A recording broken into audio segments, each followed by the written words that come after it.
A list of the topics, themes, and subject matter featured in this episode has been included in the video description. Self-check time! Show your titties. Y'all trying to make everybody fuck everything all the time. Girl. This is mad. Boss ass. Back off, motherfuckers. Get these fireballs popping, baby. I ate that. 20 nat, 20 nat, 20. Boss ass. Aren't you a witch? Can't you fly? We're not all green and we can't all fly. Shady. She's dangerous when Twilight is left to her own devices. Boss ass. I put the cunt in Constitution, darling. I'm screaming. Get him, girl. I am the MVP. Can I have a thank you? Boss ass. Your family is a mess. Mollywop that hoe. I'm the sky and the sea and everything. I hear it all. Brennan think he's slick. You know my tricks. They're like big celebrities now. Everyone's like, we live. Boss ass. Hello, one and all, and welcome back to a brand new season of Dimension 20, Dungeons and Drag Queens. Woo! I'm your humble Dungeon Master, Brennan Lee Mulligan. With me, as always, are our questing queens. Say hi, questing queens. Hi, questing queen. Oh my gosh, back in the saddle. How about it? A joy, a privilege, and an honor as we return to the world of Kelvorda. Mighty mountains and forests deep, as a land of myth, legend, and adventure. Are we in a forest? We're in a forest. We're in Central Park. We're in Central Park. As we return to the world of Kelvorda, last we saw our questing queens. They had completed their adventure in the depths of the underworld, having gone to the Temple of Wraiths atop Mount Basira, finding the village of Hollowgrave, all for reasons of their own. Twyla, fairy soldier, last of the forces of Arcadia, with the seed of the All Blossom, looking to restore Queen Titania and the homeland of the fairy folk. Gertrude, witch of the Frost Moon, cursed with terrible immortality, looking for answers and discovering that none other than the goddess of death herself, Thanara, had gifted that immortality to her. Princess of the Foehammers, whose entire family had been slaughtered by an act of betrayal, sought to resurrect her kin, with the exception of her traitorous Uncle Kerwin, the architect of the Foehammers' downfall. And Troyan of Everdeep, daughter of Queen Anira of the Merfolk, and the Ranger Roy of Karkin, the hunter of souls, an assassin tasked with what she believed to be keeping Everdeep safe with the delivery of souls to the goddess of the underworld, discovering only that it was instead to give her mother ageless beauty at the cost of these human sacrifices. Our questing queens banded together, stormed the Tower of Tombs, bullied a young undead man named Wallace into getting them the keys, defeated Morgan the Inquisitor of the Glaring Sun, Zarya Hex the Blood Queen, and Kerwin Foehammer, Kina, cousin of Troyan. Cousin Kiki. Your family is a mess. We're in therapy. We're in therapy. The All Blossom was planted. Thanara was released from her goddesshood and allowed to adventure. Titania became the new queen of the underworld as the underworld became Arcadia, the fairy homeland. And the Foehammers and Roy were brought back. All of this unfolded about 2 weeks ago. And we find ourselves now in a beautiful long hall. Golden goblets of mead and elven wine. Beautiful tapestries flowing. Where are we? None other than in the forest realm of Karkin, where your father Roy is from. We see goblets being passed studded with gems, and a massive drinking horn studded with sapphires and inlaid with gold is raised aloft by none other than Ronarian Fohammer, Princess's father. My dad. He raises a mighty drinking horn, his massive orcish shoulders, leather straps and fur, this huge bladed axe across his back, and he goes, "Friends of the Fohammer family, I'm so delighted and honored and privileged to once again be amongst the living." What a smash, thank you, sweetie. And he raises it aloft and says, "And I want to welcome all of you. For the past 4 years, the Fohammers have largely been dead, with the exception of my traitorous and now actually dead brother Kerwin, and my beautiful, amazing, special daughter, Princess. She..." Thank you, Father. Oh, I love you, sweet pea. Her, Troyanne of Everdeep, Gertrude of the Frostmoon, Twyla of the Fairy Realm, are forever friends of the Fohammers and welcome in these halls. Oh, give it up for your questing queens.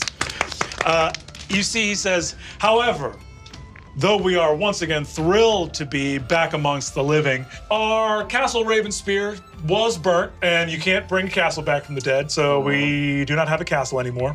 And our personal wealth, which was quite considerable in life, has been seized because we were dead and our daughter was missing. So, with that said, we want to thank Roy of Karkin for the use of this long hall as we are looking for alternative housing situations. And we want to thank all of our old friends for coming to the first and hopefully the last Fohammer Resurrection Jubilee and Re-Wealthing Masquerade Ball! And you see around you a massive masquerade ball. People are dressed extravagantly in finery, and many of them either have half masks or full masks on their face. Some have decorated themselves with feathers or veils or other sort of obscuring things to keep their identities hidden. And I'll ask how our questing queens are dressed for this incredible Fohammer Resurrection Jubilee and Re-Wealthing Masquerade Ball. I am draped in a lovely gown made out of tiger skin that we have dyed it 627 blonde and 613 blonde. Sure. Okay. A little blend, a little blend. And off the shoulders, one shoulder. Ooh. Yeah. Oh, nice. Hide your husbands. And can you describe what Troyanne looks like as well for those that are meeting her for the first time here at the ball? Oh yes, Troyanne is blue in skin because I am half merfolk and half elven. And I'm elven? Yes. Yeah. Half merfolk and half elven. So my skin is blue because I've lived a lot of my life in the sea, but now I walk amongst, these plebeians, and as we are questing. What's the plebeian? What's the plebeian? I think we're like commoners. Commoners. Yeah. Paupers. Yeah. And I have luscious red hair in a very high mohawk. Although over the past 2 weeks, my hair has grown out tremendously. And it's long. It's very long, yeah. What you were using? What, Miracle Grow? Soul Glow? Flat tummy tea. It's really long. And I'm always adorned with my knight's crown.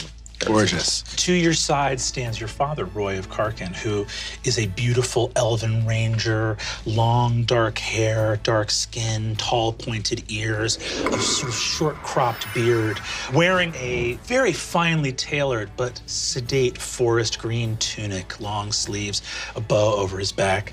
He leans over to you and says, "Proud of you, sugar. Glad that we're here celebrating your victory." Thank you, Dad. We have a lot to discuss, and I look forward to us mending our broken home. Yeah, mending that broken home, that's gonna be a tall order, Sweet Pea. Your mom is a very powerful woman, and I don't want to spoil the ball. We'll talk later. Enjoy your night with your friends.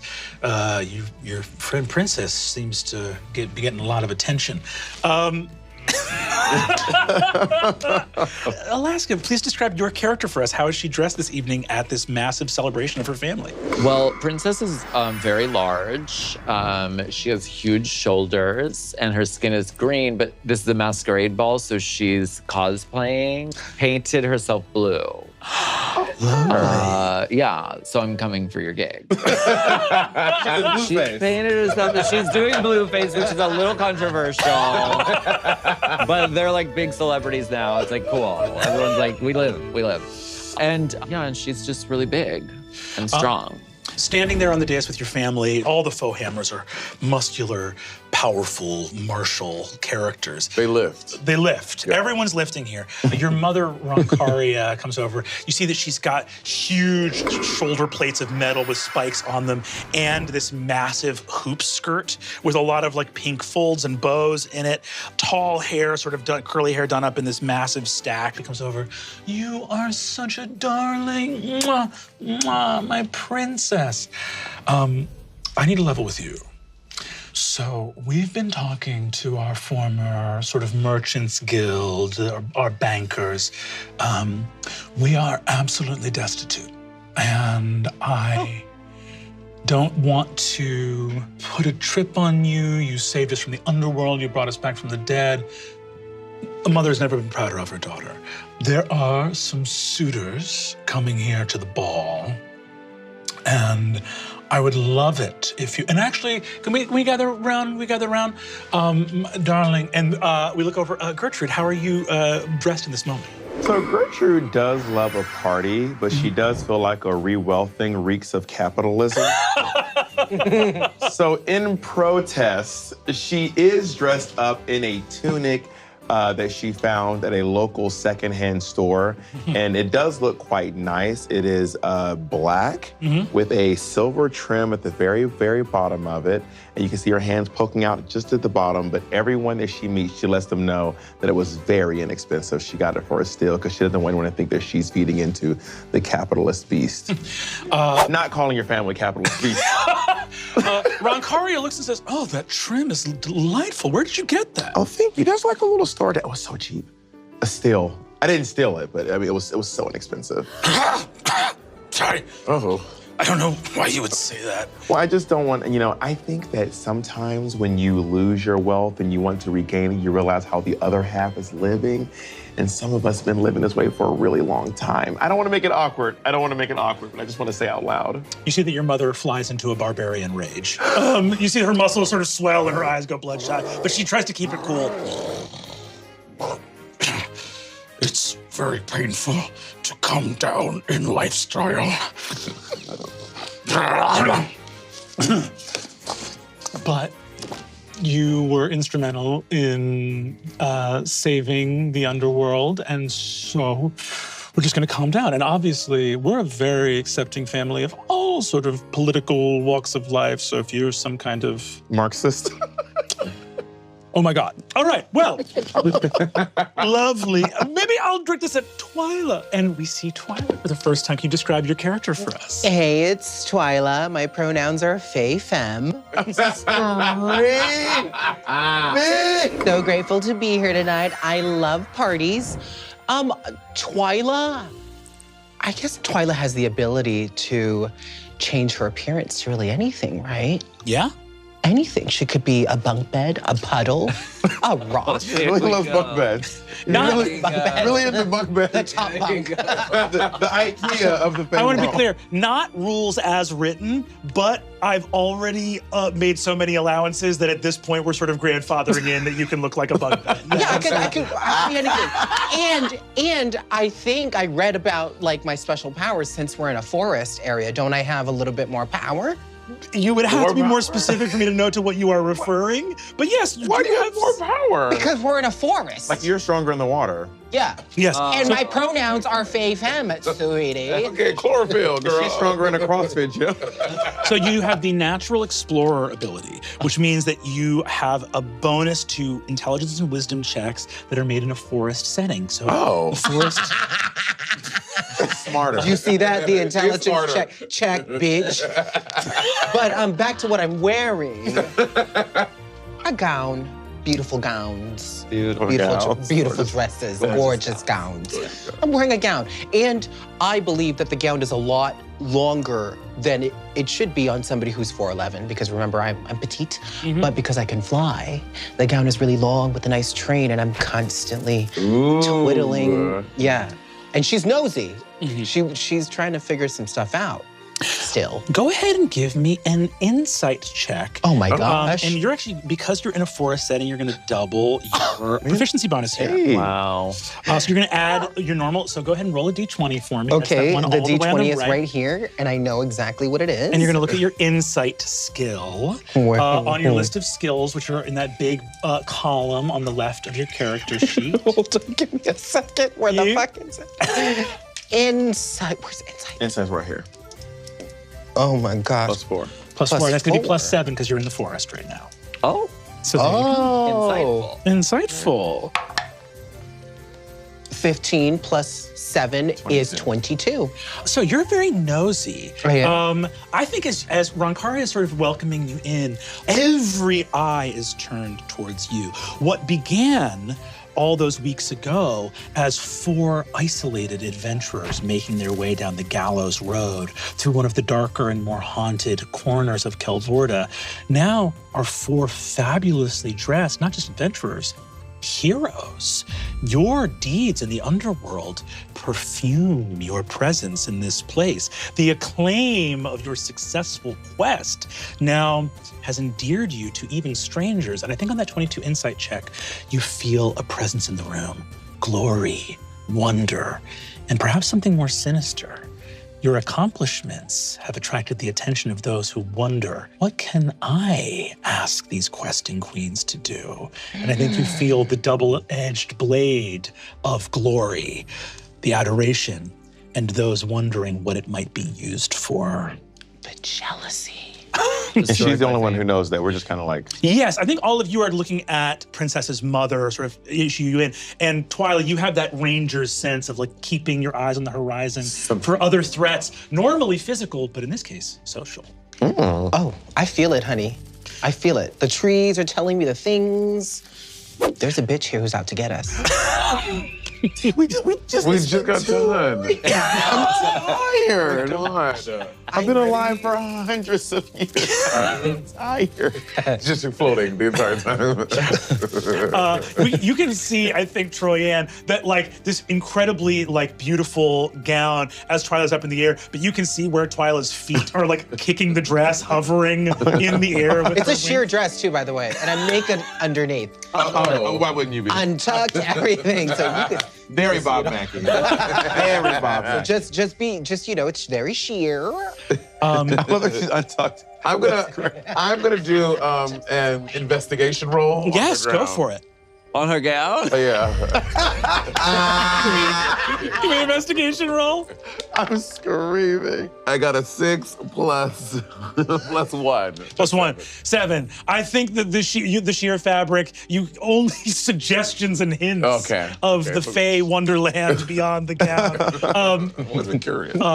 You see that Roncaria addresses you and says, for those of you who I know have navigated this wide world before, my beautiful daughter Princess, who shouldered the burden of rescuing our entire family, is now the belle of the ball. There are a number of suitors that are coming to woo Princess here at this masquerade ball. And again, that's positive. The Foehammers are also trying to reaccumulate our social capital while we were all dead and our castle burnt. But we don't know which of these suitors actually can help the family the most. So I was wondering if you might help wingman my darling daughter and try to get rid of any for lack of a better word, let's call them scrubs. Yeah. You have insight in these things. I do. But what should I do, ladies? Should I just Well, I be think like, we should maybe start with what Princess wants. Yeah, what kind of man are you looking for, Princess? Man, wow, an assumption. That's crazy. The three of you, Troyanne, Gertrude, and Twyla, give me an insight check Oh, okay. to see if you can read what's happening on Princess's face. oh my gosh. 2. 11. 4. Plus 7 is Something 18. on my face. 18 plus Insights was 7. Although that's a 25. So Troyan and Twyla, I think you both look as Roncaria is talking about Princess's marriage being a political thing. Princess is an aristocrat. Her family were like very important nobles in Kelvorda that now are trying to sort of get back to their old station.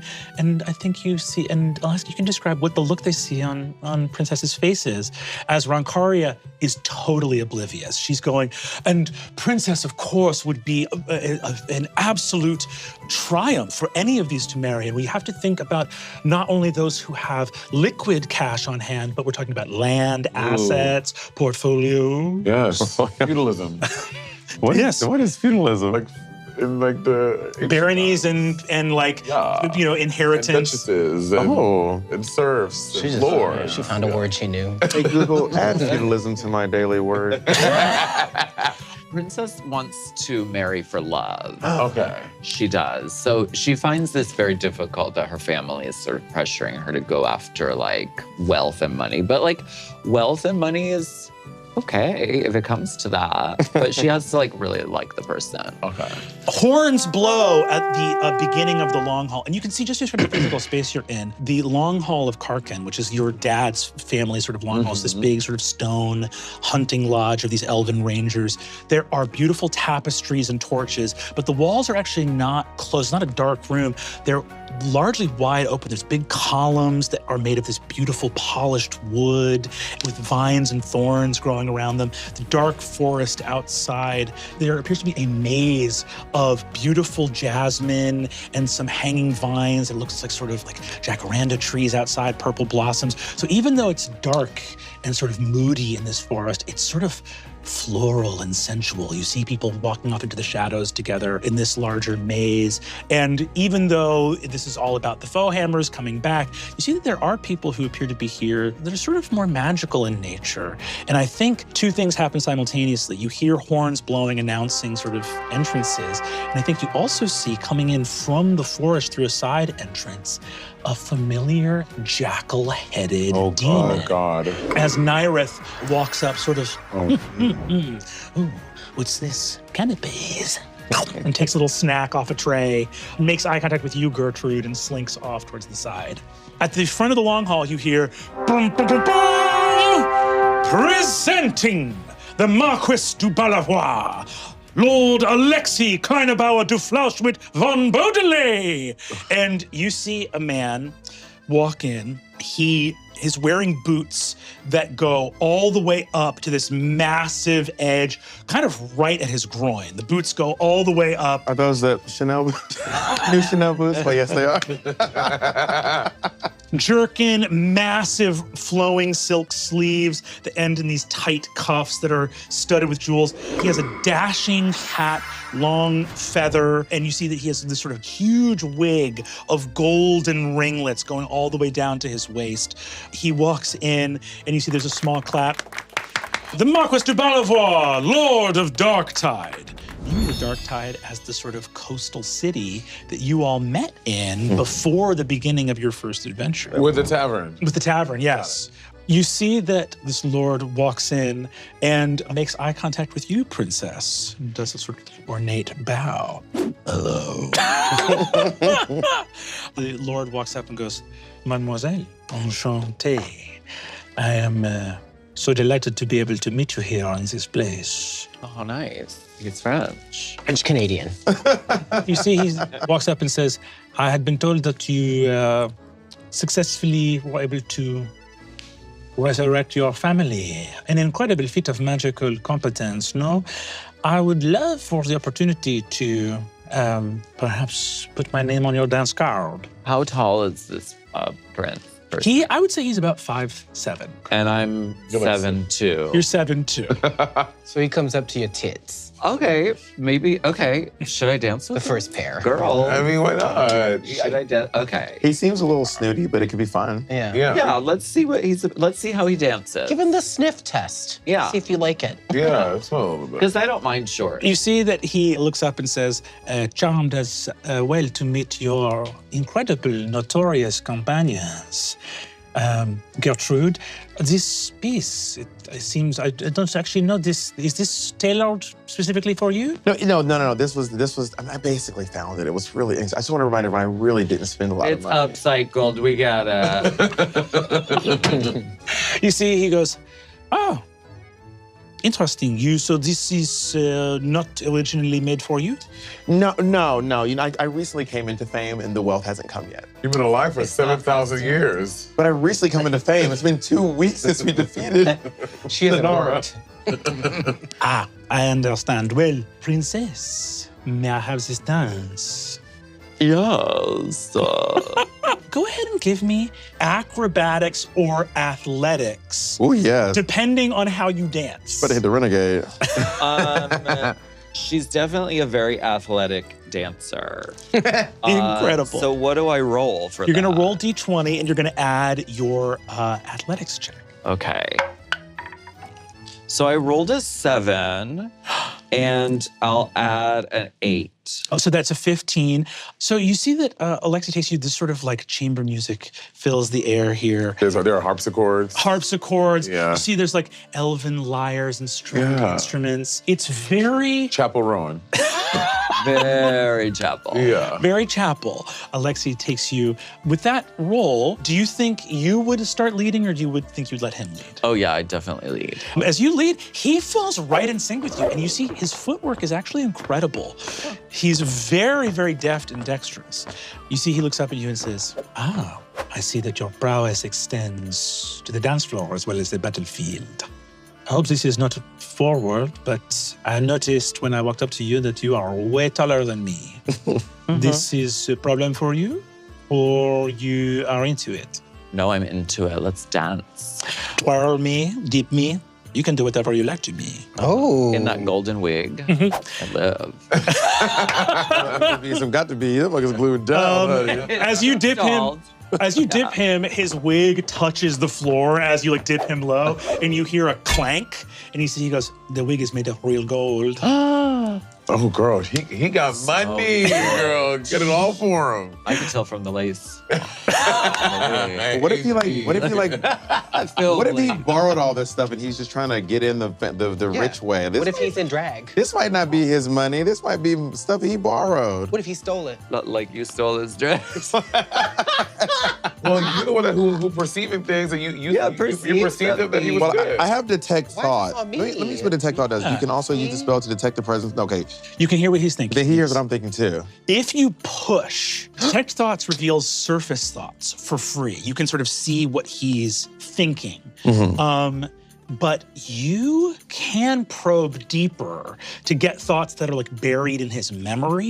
But that means he can roll a wisdom save to try to resist it. And it's some like Professor X type stuff. Well, Yes. I think I want to see what he's thinking because I'm looking out for my homegirl. I want to make sure that he's not.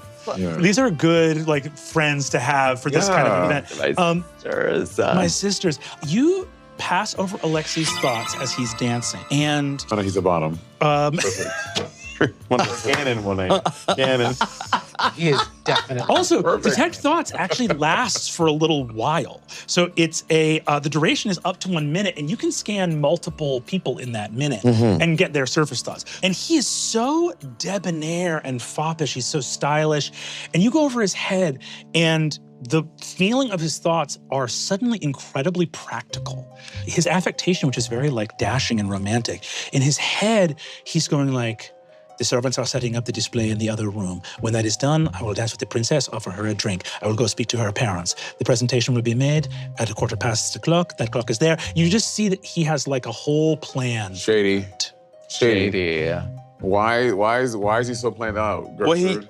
it seems like he came here with these soul. He's not trying to celebrate us. He is trying to find a suitor. He's trying to find a wife. He's trying to wife somebody up immediately. That is his whole goal here.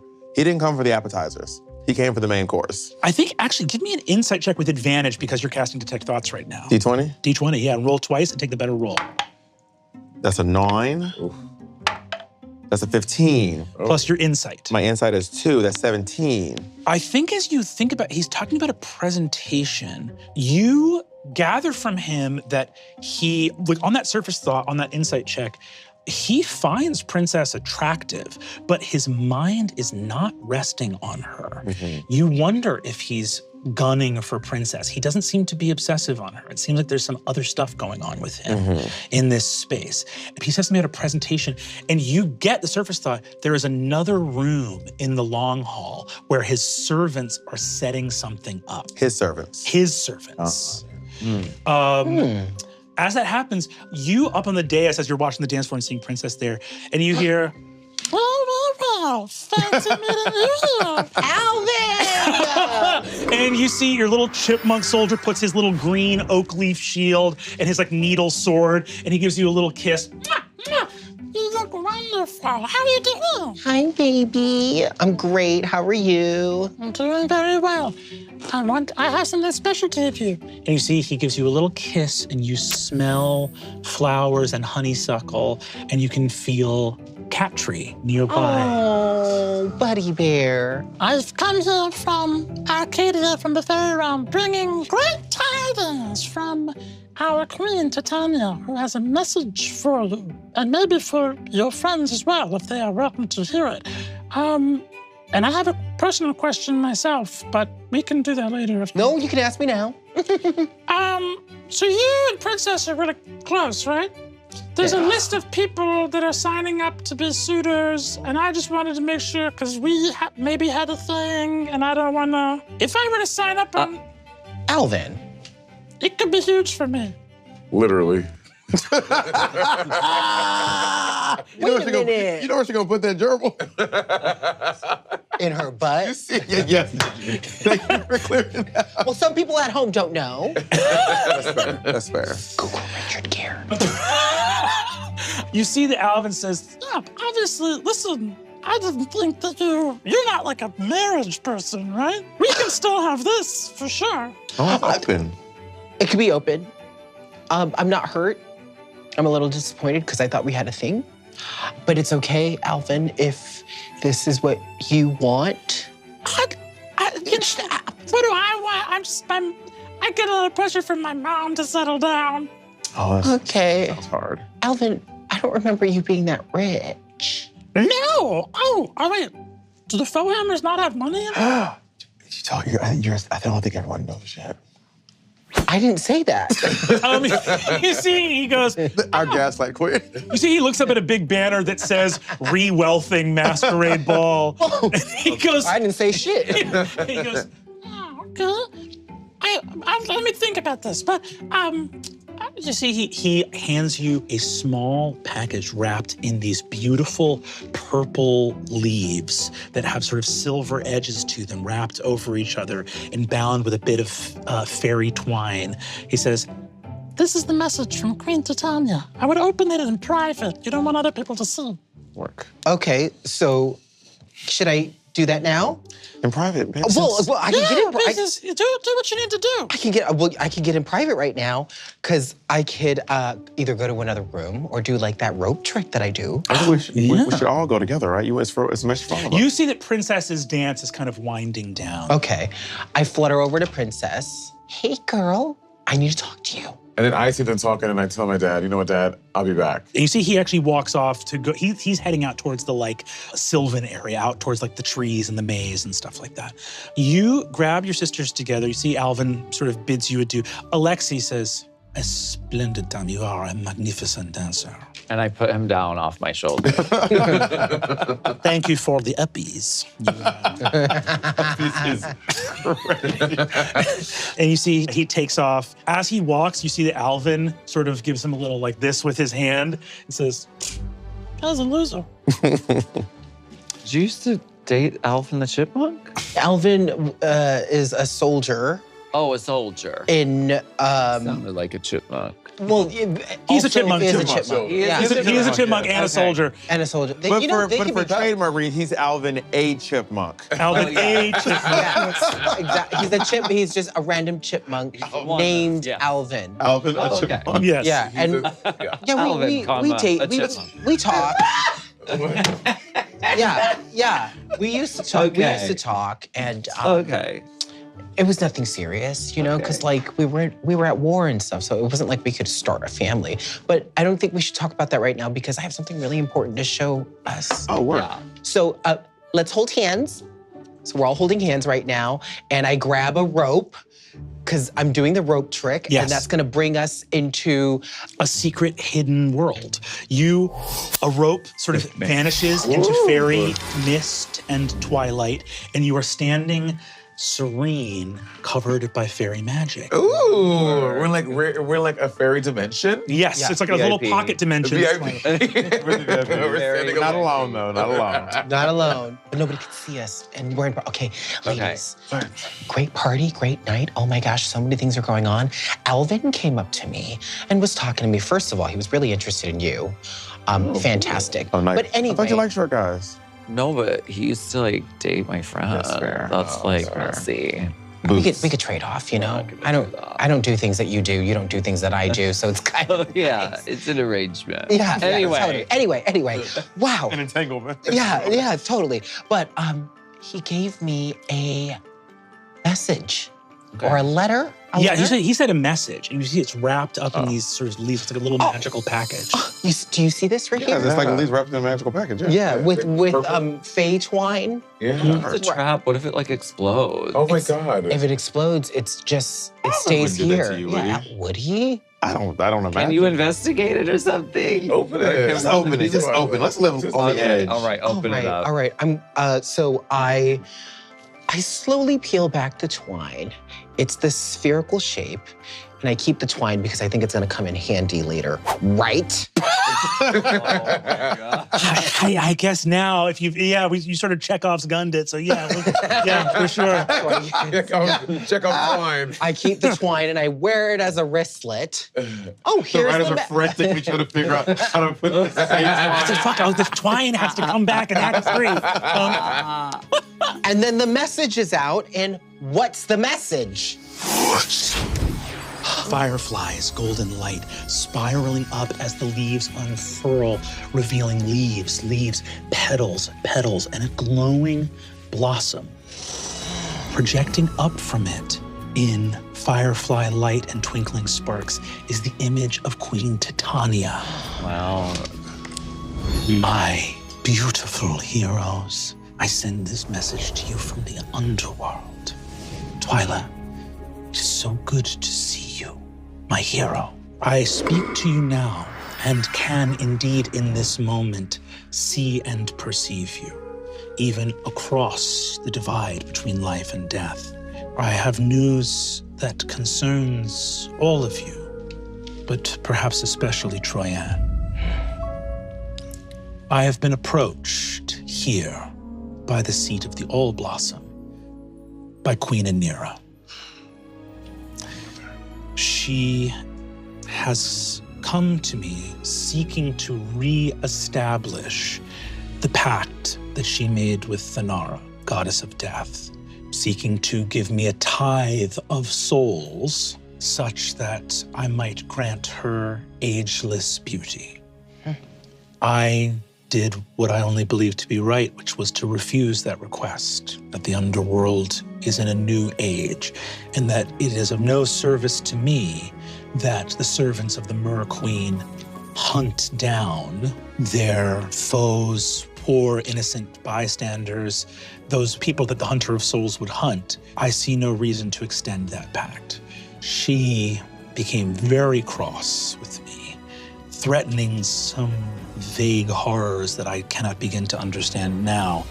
But the words that she said that I felt most pressing were that if I would not grant her this agelessness, she had means and those that could help her seek true immortality, and that she would seek that for herself.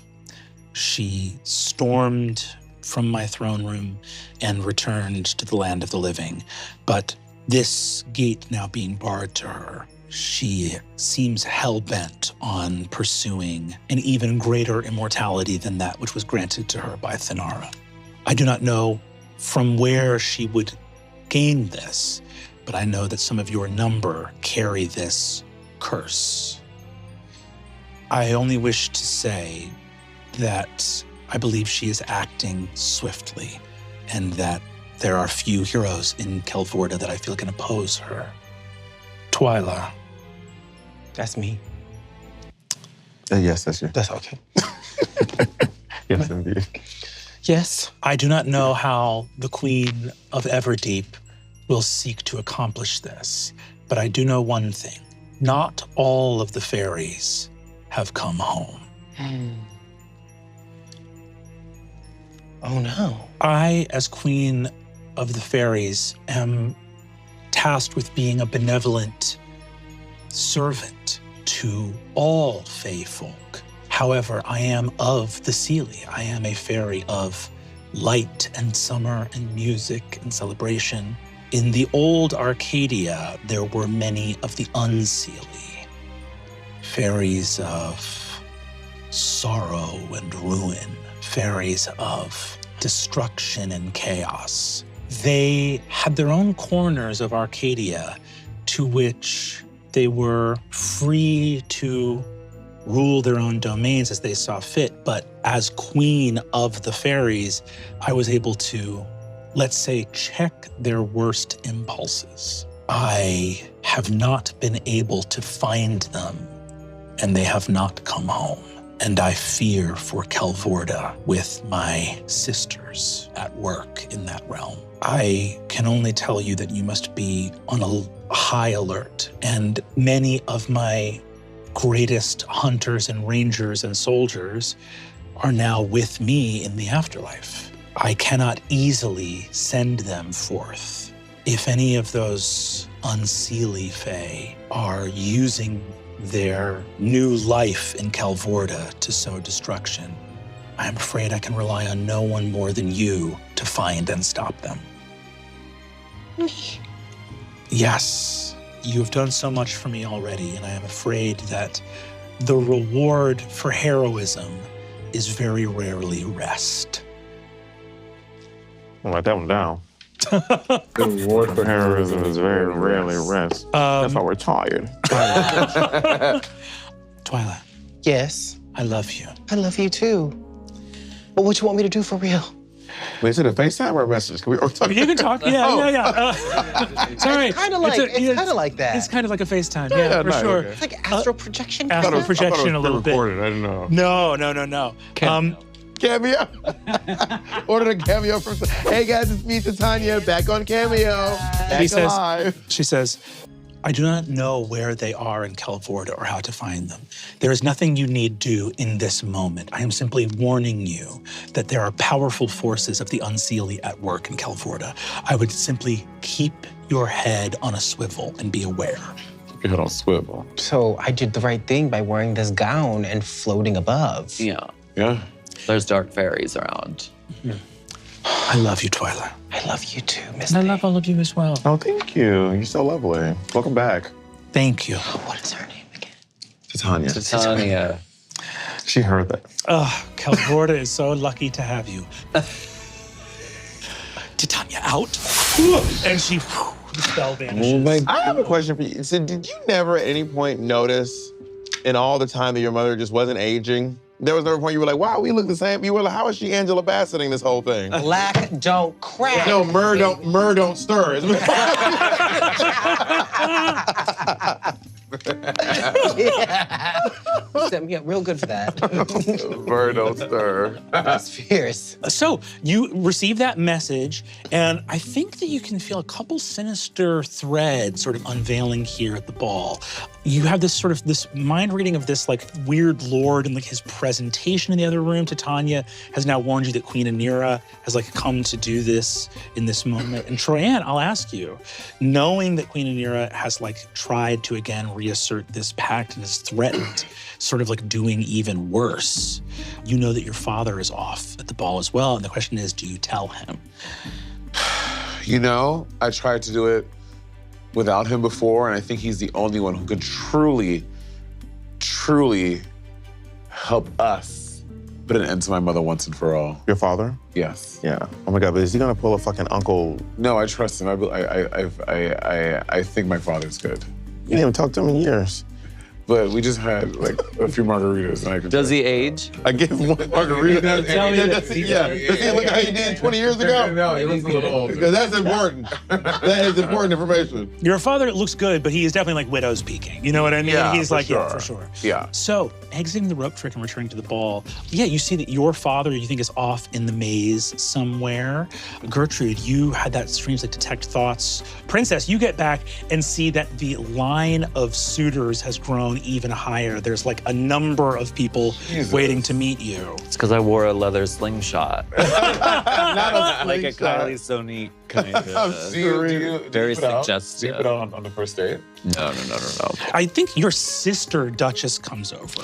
Duchess is actually a little bit taller than you, but very lanky. She's like a little bit younger and hasn't like built out yet. And you see that she has like braces on her tusks. She comes over and is like, screaming at the braces. Braces on her tusks. She comes over and says, Princess, hi. Mom asked me to look after the list of suitors. It's getting a little bit longer. Do you want to get introduced to them one by one, or do you want to like go over the lists together? Let's look at the list. Let's see what's It's awesome. A lot of them are really beautiful and handsome. It's awesome for you. okay. Oh. Congrats. Sorry, Dutch. It's it's good. I'm the you know, some ducklings are swans, and there's a baby swan's not beautiful right away, and then other people are sort of born beautiful swans, and then they're beautiful swans in adolescence, and then they get to adulthood, and it's like, yep, that's a beautiful swan. We can't all be the Kim of the family. Yeah, great point. I guess that's me, or no, that's you. She just called you Chloe. Oh, That's crazy. So you met the Marquis du Belvoir. That's Alexei. Alexi, yeah. A little bit of Frenchie. There's Little a few Alexi. over. A chipmunk tried to sign up, and I wasn't No. sure if we're not going to let him sign up. Okay, he won't Next. sign up. Drag her. There's a woman named Princess Asia. Sapphic Princess. love. Princess, and she seems to be extremely wealthy. So she's got a lot. She has a whole retinue with her. There is Karg Hammerhold, who's similar. He actually his dad, I think, did barbarian stuff with our dads, like old college friends back in the day. Barbarians. Is he an orc too or no? Yes. He's an orc. Beautiful orc children. Okay. The Baroness Straven Mitsk, who is gnomish. So she's itty bitty. She's like 3 feet tall. There's somebody shorter than me? And They then can't fly. and then someone signed up on the list. Do you know someone named Demia of Hollowgrave? And you see the vampire bartender from Hollowgrave in the corner looking at a tray of drinks, not seeing blood, and sort of nodding and being like, okay, thank you. So those people have signed up already. As she looks out, you see she points to a couple of them. You see there is an enormous orcish barbarian. He is like a high war chief of his noble house. Big sort of like raven feathered shoulder pads. You see he has his hair sort of tied back in a tall bun, big tusks, muscular, extremely sort of proud looking, square jaw. But you see he sort of like looks around, you see he sort of makes eye contact with you and quickly sort of looks away. You see that there is then a beautiful half-elven woman, Princess Asia. You see she has like deep brown skin, like heavy black eyelashes. I don't see it. We went to the same high school. Oh, really? Yeah, she's really Asia. popular. Is it spelled More Asia? popular than you? Yeah, she's really popular. It's spelled Aasiya. Oh. That's I thought her. it was just Princess No, that's her. Asia. Oh, that's her. Yeah, I remember. I remember, yeah. She's always first in the class, yeah. So she's like really Yeah, smart yeah. too? Really smart, yeah. She pretty? She's hot? Gorgeous. You see she has this incredible, deep gem sapphire blue. It looks like it might be a gown, but then you see it's actually like very loose-fitting trousers that flow like a gown does. So much. Oh, she's a stud, honey. She's about to top the shit out of you. Oh. And yeah, so you see she has this sort of like, almost like it looks like sequins from a distance, but you see it's actual gemstones all sewn throughout this vest. that has tall gold shoulders that come up that actually sort of emphasize her shoulders a little bit. Well, it's no gold wig, but you know. And you see that she's got like a small curved blade at her side. She's sort of studded in rings, and she has some like tone and definition to her arms. Anyone make a perception check that wants to? Who's good at perception? Yeah, who has good perception? Don't I got You good have really good perception? perception? My perception is +2. What y'all got? Mine is +7. Mine is also +7. Why Yeah, don't make you a perceive. Yeah, yeah, make a roll. Yeah. Troyan. Okay. Yeah. Because you know things have changed in high school. You know. Yeah, you went to high school. Yeah, she may have peaked already, girl. I don't know. How long ago were you in high school? This is important. 432 years ago. Oh my lord. Yeah, a lot could have changed. She dropped out. Oh, wait, as a sophomore. wait. What is it? Girl. This is play. perception? Perception. She's playing us. No, not. 12. 12. Okay, and you added your perception in. Yeah. So He's like, you added it? So you look. You see that. Damn. So Princess Asiya looks over at you and clocks you looking at her and whips around and is like, Troyan. Asiya. I think on that low perception, go ahead and give me a history roll. Ooh. History. One. Only a 1. We'll call this a difficulty of 20. 4. 4. Oh. So you're trying to remember, because Asiya, like you went to high school, but there's like, it's like Asiya from your past. You never actually like talked with her, but there's something in the air around her that you're like, God, I don't remember much about her. But you know that she's tough. So she comes over to you and she's like, Troyan, funny seeing you here. Right, because of course you, Princess Fohammer. May I? And you see that she holds out a hand for your hand. Oh yeah. And she kneels down, kisses your hand, says, I am Princess Asiya. I have come here to make an offer of suitorship to you, but I can see that there are many stunning guests in this place, and perhaps just a humble princess like myself with claim to a throne, tons of money, tons of That's a red flag. money, princess sort of level, normal amounts of princess money. But it's Normal amount. Normal amounts of princess. See, girl? she just looks and says, regardless, I had to make my way here. All I seek to ask for is a dance, if you would have one. Or unless you're not dancing, in which case, is that great? We'll dance. Yeah. And you see that she She's smitten. she whisks you off to the dance floor. You start dancing. Twyla. That's what I do. You're welcome. Twyla. Check her nails. Check. You're wild. If these 2 nails are long, she's lying. Should we do a perception check on your nails? You want to give me a perception check? Go for it. Okay. Give me a perception check. Okay, a D20, right? D20, yeah. Because you think that she's not a lesbian? I think she's fucking. I think she's. Can she hear me? No, I don't think so. I think she's lying. You hear literal alarms in your mind. Sirens. Okay, 16 Plus your perception. plus 7. 16 plus 7, so that's 23, sweetie. My age.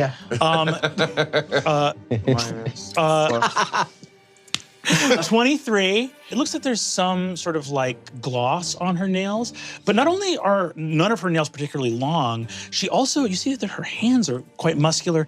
Her arms are bare. She has sort of like gold torque-like bracelet sort of wrapped around her wrist, but her arms are bare. And you just notice that on her upper tricep, which again has a nice sort of like cut line to it, there's like a little bit of what you might think of as foundation. There's like something sort of on her upper Maquillage. yeah, there's a Tattoo cover. looks like it. She is in disguise. Well, I'm painted blue, so. It is a bar. It is a masquerade. And indeed, you see, yeah, for all these people, what's interesting is, though you can sometimes see, like, for example, like Asiya has like this beautiful red lipstick, but a sort of like gem mask covering the top of her face. Alexi, who you danced with before, who was that sort of foppish lord, had like a full sort of Venetian mask, like a long nose covering his face. So the masquerade ball, so you're not getting anyone's faces thus far. Hold on. Why was she familiar to you? They went to high school together. I'm 437 years ago. I'm Myrn Elvin. It was Everdeen High. the year I lived with my dad. But when she was talking to you, she said, huh, it's good to see you here. Or But I don't remember funny much to see about you. her. Maybe she But was she jealous of remembers her. you. Yeah, give me an insight check, Twyla. Yeah. This bitch is lying. Let me live. That's a 14. I'm protecting you. Okay. Ask for this. I'm helping you out for free, baby. You're about to 14 red plus 4 flag. is 18. 18. Let me live in sitting. You clocked as Asiya was talking to Troyan that they maybe knew each other in passing or something from high school, but Asiya looked nervous and frightened that Troyan was here. Right. Thank you. But you see, Asiya, it's a wonderful dance. And you see that as she's dancing, you see she says, I hope I'm not being overly forward, but I noticed you dancing with the Lord Alexei before me. He's no one. You see, he goes, He's forgotten. you see, she says, my goodness, seems that your suitors are cut down so swiftly. I hope I stand a better chance than Lord Alexei. Spin me around, diva. Gladly. And she leaps up, does a backflip over you, and sort of takes your, even though you're much bigger and stronger than her, she does some kind of thing with her hands, powerful, and moves your wrist so that you are kind of almost like a judo toss, like you are twirled, and she dips you to the ground, and her face is an inch away from your face. Ooh. I know for a fact when I see it. Okay, and what do you smell? What do you smell? What do I smell? Yeah. Perception check. I'll say in this moment, you smell like rich jasmine and what smells Love like jasmine. honey, and there's like a sweet sort of smell. There's almost like an arrangement of like almost like spice and flowers and honeyed confections. She smells great. And she stands up and says, an honor to share this dance. I hope we have the opportunity to do so more. And if anyone else needs to be cut from your list, she taps the dagger on her waist. She says, I'm happy to let the riffraff know that the party's over. Yes. She's hot.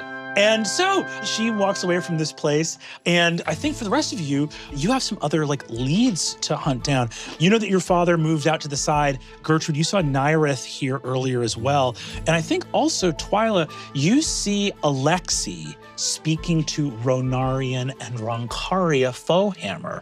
And you see that Who were they? Princess's parents. And they head out together. And you see they begin to sort of walk off into the distance. Princess, as you sort of watch Asiya walk away, you see that a bard from the bandstand, sort of this elven bard who's working the party, who's playing Not this- Barb. It's not a Nicki Minaj fan. It's a musician. Like, Like a Dungeon Dragon. It's happening! How am I this lost still? Walks up to you and says, Lady Foehammer, I wanted to come up and speak to you if I could. I noticed that you've been dancing very athletically on the dance floor. Yeah. If this chamber music is too slow or dull, we would be happy to pick it up for you. Yeah, speed it up. Great, we'll go switch it up. Turn up the octane. A little more Nice Mozart, job. please, less Bach. And I understand that you are the belle of the ball this evening. If there's any songs that you would like to go faster to shuffle someone off the dance floor, you can just wink and let me know. Okay. Thank you. Wink. Thank you, Barb. Barb the Bard. You see he just sort of smiles at you politely, sustains eye contact, and walks away. I think that I want to go off on my own and go say hi to Nyrith. Yes! And I just want to see what he's doing. I'm like, hey, girl, we ended on pretty good terms. I'm not gonna trick him. I'm not gonna. Wait, Nyrith was the one that you tricked to get the thing. We You. tricks as a Y'all group. stole from. Yeah, you stole from him. I think I was invisible. Well, I was not by myself. I was trying Gaslighting. So you walk over, you see that there is a small door to the kitchens. Nyrith is posted up right next to that door so that as hors d'oeuvres platters comes out, he can be like, thank you, and grab them as they're hot and fresh. You see, as you come over, he says, Gertrude. Hey, you know, the elven appetizers are honestly some of the best hors d'oeuvres I've ever had in my life. So you're in the right spot. at the Oh, party. yes, the boars and mantles. Yeah, it's really, really good. What, did you get invited or did you? No. No, I was not invited. I'm not allowed to be here, but I came anyway. For I am a demon, as you'll remember. I wanted to come in and check on you. I know that these last 2 weeks have been quite busy. I've followed up on the curse-breaking talisman deep in the heart of a dungeon, past the Mountains of Shadow and the Desert of the Serpent King. And I followed that up, and it appears that that talisman has already been seized. So we're back to square one. So I don't have the little vial that the spell goes into. Here you see Nyrith reaches into his robes and pulls an empty vial and hands it to you and says, the vial is easy enough, but actually breaking the curse off of you to store it, that eludes me for the time being. I am a demon, and I have been promised that curse. And the fun thing about being a demon, you don't even have to wear a costume. Everyone's like, someone dressed like a demon. people keep grabbing my face. They think it's animatronic. It's not. It's my real face. I, of course, am here to hold you to your word as I wish for that curse. And I also, in my own way, care for you. Oh. So I feel quite disappointed that the talisman had already been seized. Do you find yourself still wishing for an end to that curse, Gertrude? Well, I find that I have more to live for now than I ever had before. You know, I never feared death until I had something to live for. I still have my curse, and I don't want to keep it forever because these new people that I've met, and they're lovely family members, and they're chipmunk, friend, nothing more than that. It's fun to meet them, but it's really also scary to think about either losing them or me vanishing or dying, and then they don't have any more. So I still have it, but I want you to know that I still plan to keep my word to you, that if I get rid of this, I'm happy to put it in this file for you because you helped me out a lot. I would be delighted to assist you. Your feelings about your immortality may be complex, but you should know that your victory in the underworld has announced your presence. You are not merely a witch of the Frostmoon anymore, no. You are the sorceress that relieved a goddess of her throne. And if you think that an accomplishment of that size is about to make your life less complicated, you are much mistaken. There are other witches, spirits, and immortals that haunt the world of Kelvorda. You having announced yourself, I'm sure they will be much curious to know where your aims lie. One who can unseat a goddess's throne might wish for a throne herself, or so they might be thinking. What do you wish for, Gertrude?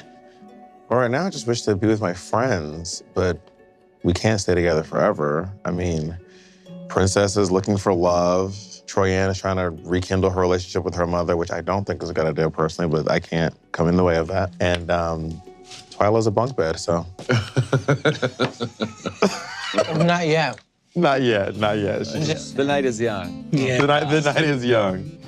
Is bunk bed a term for something, or Just straight up, just a bed and a bed. you're being literal? Yeah, just a bed on top of a bed. It's kind of her thing. Like a thing that like 2 8-year-olds would freak out about. And go, There it yes. is. Oh my Yep. God. And some 40-year-olds. The things that Twyla loves, puddles, bunk beds, things children love. There's something strangely psychological about that. Yeah.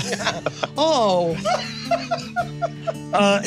my gosh. You see that Nyrith looks to you and says, your immortality, should you not choose to get rid of it, will continue to be a source of fascination for those other creatures in Kelvorda.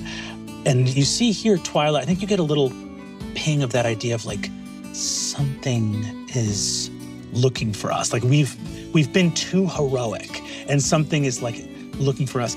And I think, Twyla, you hear, coming almost on the wind, you hear a Twyla.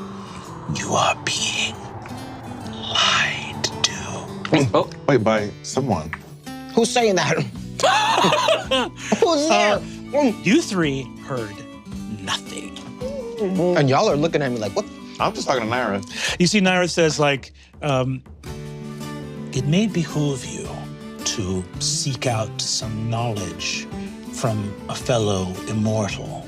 There are not too many of them. The creatures that are immortal in the world of Kelvorda, demons reside in the underworld. Gods rarely make themselves known in Kelvorda. Great fae, dragons, things of that nature. I would consult with one of them if you can, because if you're intending to hold on to that immortality, I fear that you may become a target for those that wish to use you for their own ends. So I feel like I should go swiftly over to Troyanne and tell her the information I just scooped up. So Yes, Thank you for coming. of course. Please don't get caught. I'll be around, I'm gonna go try to scoop up some other talismans. Yes. There's some sort of ancient catacombs and crypts where people do swaps, so I can go try to snoop around. And I have some curios that I harvested while I was in the underworld that I'd be able to help out. So looking out for you. Thank you. I'll be posted up here until cocktail hour is over, trying to grab the last of these hors d'oeuvres. Well, good to see you, and have a safe trip back. Do you want me to save you any? I'm trying to quit. They have a sort of fried pasta bowl. Save one of those. I'll save one of those. Save one of those. Save one of those. So I leave the little area where all the waiters are coming out. They're being accosted by this jackal-headed demon, and then they're all kind of like, "What? Did you think the guy? I can't even get a plate past this guy. They have to walk out two at a time, otherwise they can't get the food out to everyone else." So I'm walking over and I'm like, "Troyanne, I just you remember Nyreth, the demon? The guy that we tricked in the desert? Yes, one that we tricked at the bazaar. The bazaar. There Yes. you go. Yeah, what about him? So he's told me that I should probably be consulting with another person who has a curse or a gift of immortality, because apparently someone's looking. Or this is why I used to hide. This is why I was a hermit. This is why I was in my little cabin, minding my business. Very few people knew who I was, and now my Instagram is blowing up. yeah. Now, do you think we can trust him? Like, why do you want to believe Naira? Well, Nyreth has no reason to. I mean, Nyreth and I have a bond. We have a deal. I told him that if I get rid of this curse, it'll go on this talisman. I do not know what he's gonna do with it, but I know it's not helping me. Okay. Yeah. I mean, it is a curse. It could end up hurting someone else. As you speak to Troyanne, who is near the edge, you see that your father, Roy, is talking to this enormous, muscle-bound human. You see he's got a leather vest and like a bare chest open, heavy ranger's trousers and high hiking boots on. He has this big kind of mustache that bare chin, but the mustache loops into a beard and comes up. And he's got big axes on him. And by his side, there is an enormous, sort of almost mutated looking saltwater crocodile, this enormous crocodile next to him. And you see that he's laughing, draining a tankard. Your dad is sort of humoring him, it looks like. And you see he's slapping your dad on the back as he's telling these kind of bawdy jokes. Your dad looks over and makes eye contact with you and gives you the I'm pinned down in a social interaction kind of face as you get this information about Nyreth from Gertrude. Got it. You see sort of, I'll tell you that, your daughter, Troyanne, she's a beast. She's unbelievable. As he sort of keeps speaking and looks over and says, he's in the bells of the ball. How's it going? Nice to meet you, Huey. Hello, Huey. I'm Troyanne. Troyanne, lovely to meet Hi, you. Gertrude. Gertrude, lovely to meet My friends call me Gertie. you. Gertie. My friends. We're not there yet. Not yet. I'm Huey Hardex. Nice to meet you. Huey. And this is Mustard. And you see he points down at the crocodile. Mustard? Eat my crocodile, mustard. They're from Brisbane. From Adelaide. From Can Adelaide. you talk to aquatic creatures? Yes. I can talk to aquatic creatures, Gertie. I was just going to say that. I mean, is a crocodile aquatic? I mean, it's water. Yeah, I think a crocodile counts. Yeah. You don't have to. I'm just saying you could talk to this crocodile. I'll try to talk to the crocodile, and you have to distract Huey. Show him a titty. So you see, he says, I'm speaking to your father. He's quite an accomplished hunter like myself. Now, I understand that you were hunting mostly those of the two-legged persuasion rather than great beasts and monsters. I can tell this guy likes to brag. So I am going to engage, I'm going to titillate, I'm going to ask questions, and I'm kind of like walking over this way. So if the crocodile's to his left, I'm standing on his right. And I'm like, so what kind of beasts do you hunt? You mean like rabbits and like... Rabbits! No, far greater than rabbits. I've hunted dragons. Colossi. I've hunted... Well, dragons come in different sizes. Because I met a dragon, it's so cute. It's like this big. It was so adorable. Mine was a fair bit bigger than that. Oh, okay. Fair bit bigger than that. Nice. And I was just talking to good old Roy of Karkin here, the former Hunter of Souls. How does that work, by the way? If he was the Hunter of Souls and you became the Hunter of Souls when he died, are you now sharing that title? No, we're not sharing. We're figuring it out in therapy. Figuring it out, Huey. Roy sort of swings around to look at you, says, we are? And you see that Huey goes, ha! Therapy! Now there's a scam if there ever was.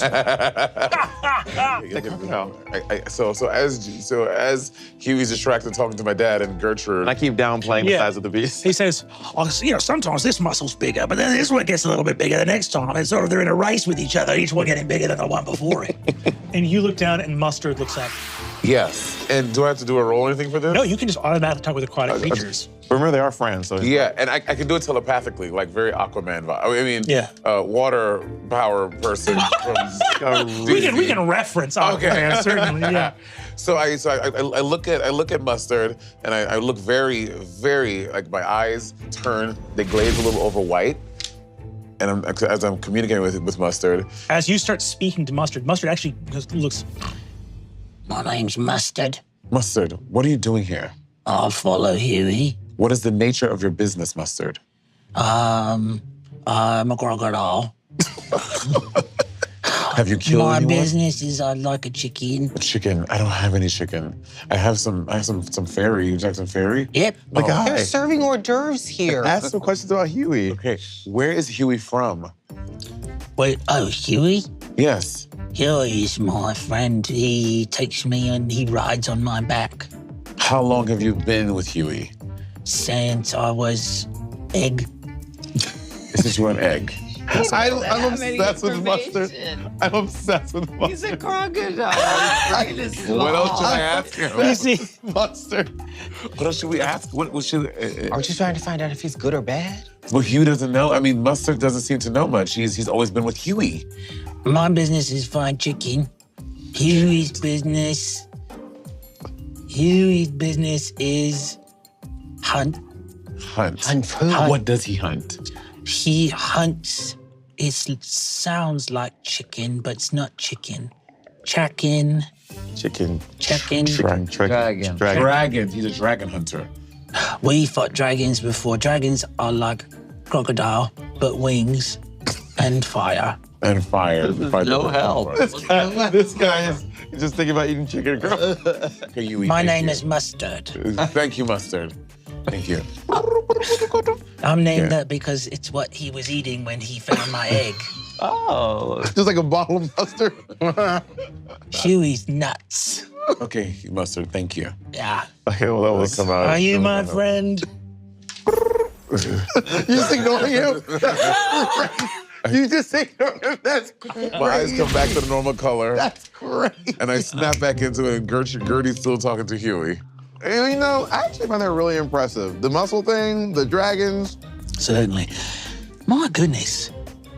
Can I ask a question? Okay. Is that part of your costume?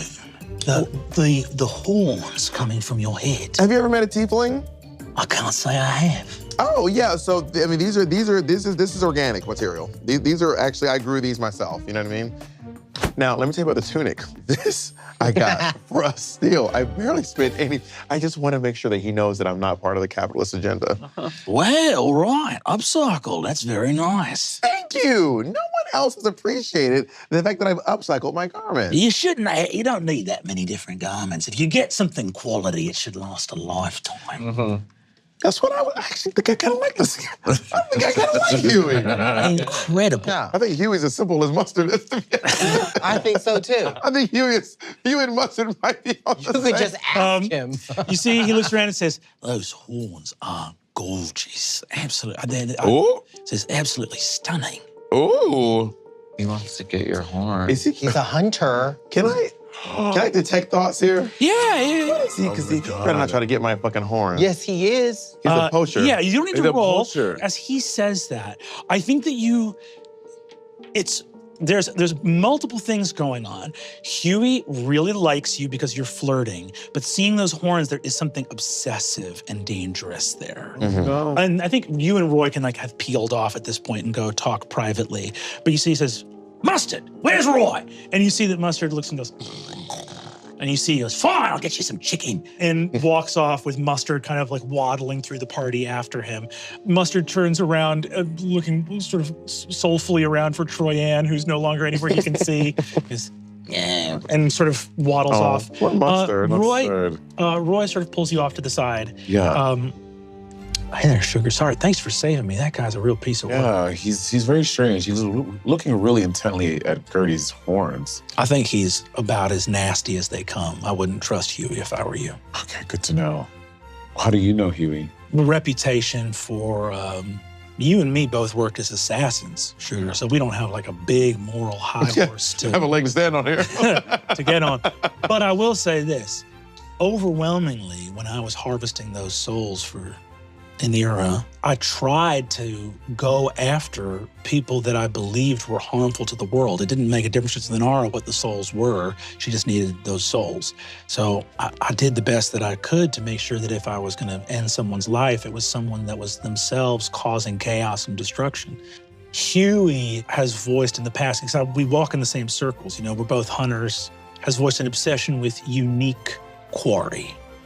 Things that normal hunters, as a group of beasts or creatures becomes lessened, you stop hunting them to give that population a chance to replenish. You don't want to hunt them to extinction. Huey is the opposite of that. The idea of killing the last of something is very fascinating to him. Bit of a trophy collector. The last. And you're the last of your, oh no, there are more tieflings. But you can't die anyway. Tieflings around. I just want to be clear.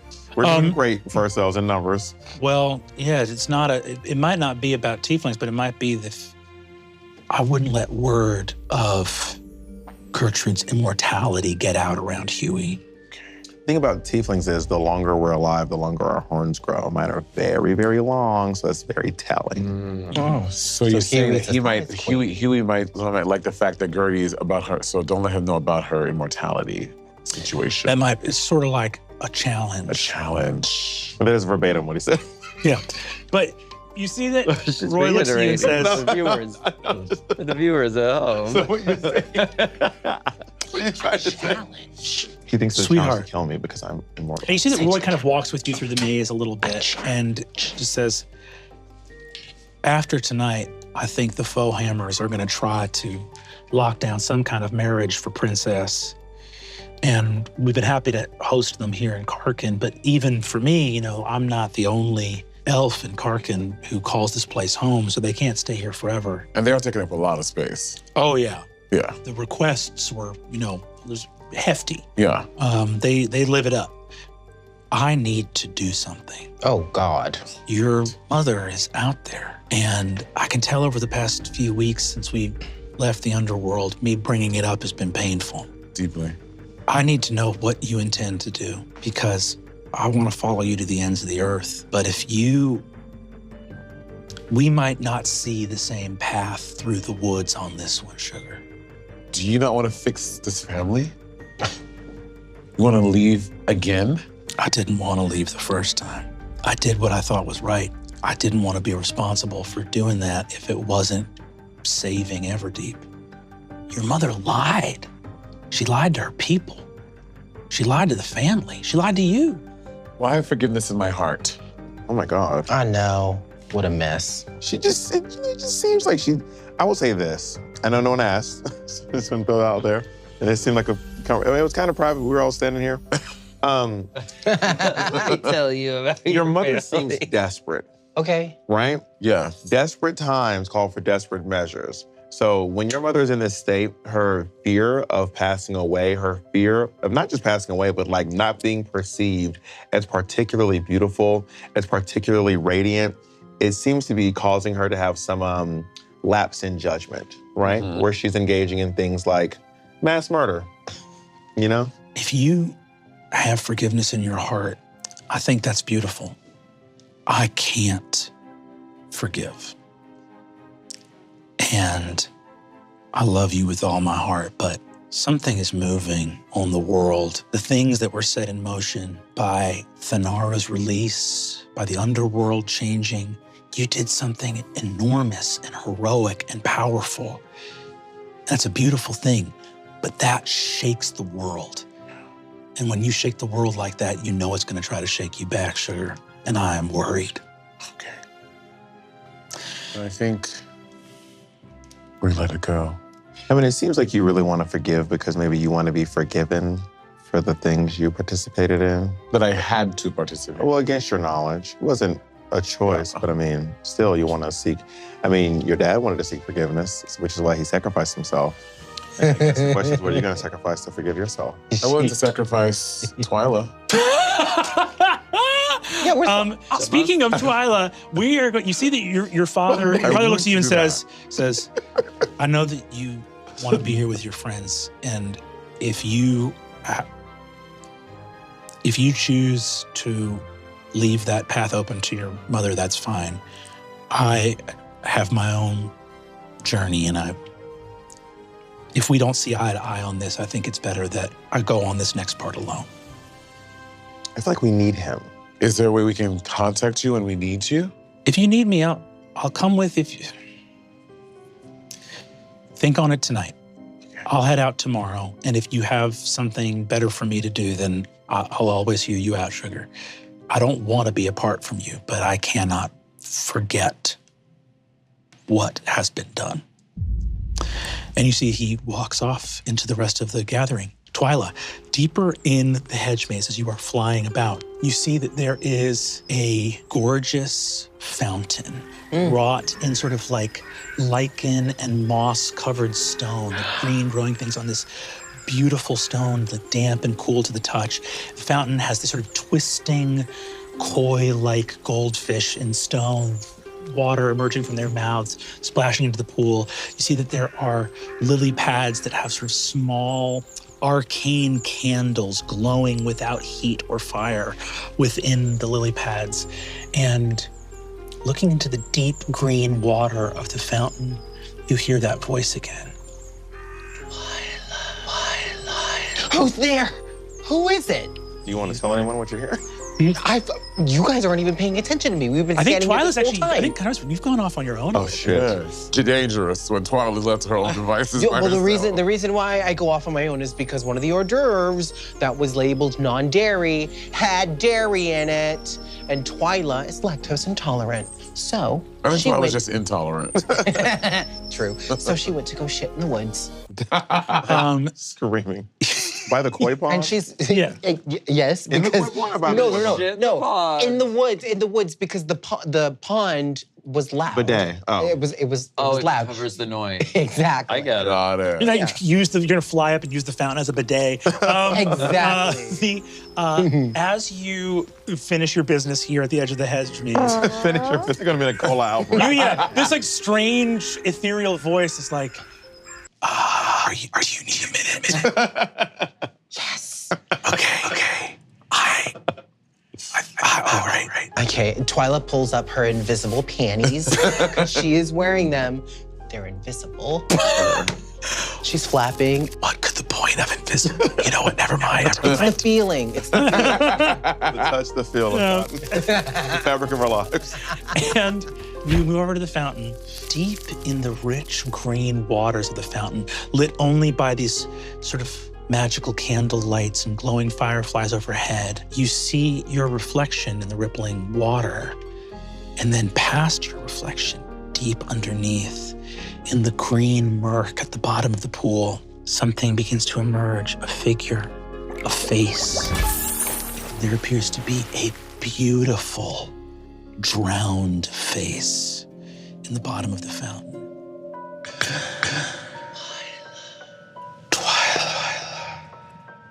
Yes? You are being used. By who?